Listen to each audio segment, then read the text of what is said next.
बनेगी बिगड़े काम। जय श्री राम। सबसे सुंदर नाम। जय श्री राम।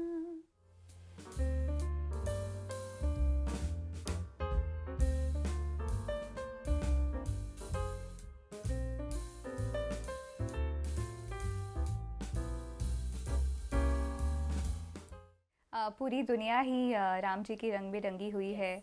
पूरा माहौल राममय हो गया है और इसी वक्त मेरा जो भजन है जो मैं हमेशा से ही गाती आई हूँ, जब भी मैं भक्ति करती हूँ तब अपना जो पर्सनल स्पेस है, जब मैं मंदिर में गाती हूँ हमेशा मैं ये भजन गाती थी। मैंने बहुत पहले लिखा भी था और अब जब एज एन आर्टिस्ट मुझे अपनी भक्ति व्यक्त करने का मौका मिला है तो मैंने सोचा कि हर राम भक्त के साथ मैं अपनी भावना शेयर करती हूँ। बहुत खुशी है कि इतना सारा प्यार मिल रहा है इस भजन को।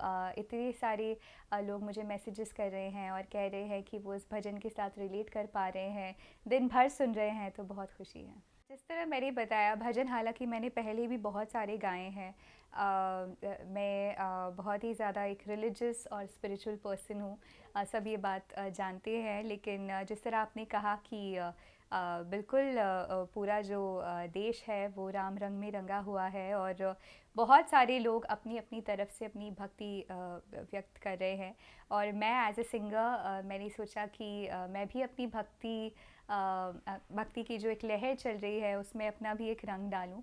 और इसलिए विचार आया कि इस उपलक्ष्य में जो हम सब के लिए एक बहुत ही बड़ी इवेंट है, बहुत ही बड़ा महोत्सव है 22 जनवरी को, जब राम जी वहाँ पर विराजमान होने वाले हैं अयोध्या में।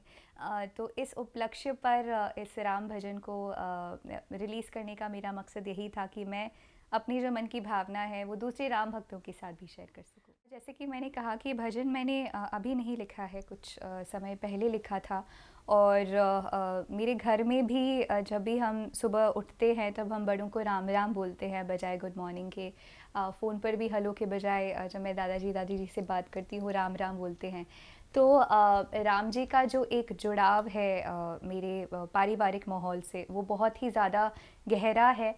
और इसलिए जो इसके शब्द हैं, मुझे याद है जब मैं लिखने बैठी थी तब ऐसा नहीं था कि मन में कि एक चलो एक गाना लिखते हैं या एक गाना बनाते हैं। सिर्फ आंखें बंद करके जो भी मैं राम जी के प्रति महसूस करती हूँ वो मैंने सोचा और फिर उनको शब्दों में पिरो दिया और डायरी में उतार दिया। और इसी तरह बहुत ही नेचुरली ये भजन बना। जब मैं रिकॉर्ड भी कर रही थी, ऑफिशियली मैंने रिसेंटली रिकॉर्ड किया, मुझे कुछ करने की ज़रूरत नहीं पड़ी, कुछ सोचने की ज़रूरत नहीं पड़ी, बस एक माइक था सामने और रिकॉर्ड बटन दबा दिया और अपने आप वो भावना अंदर से आती ही गई।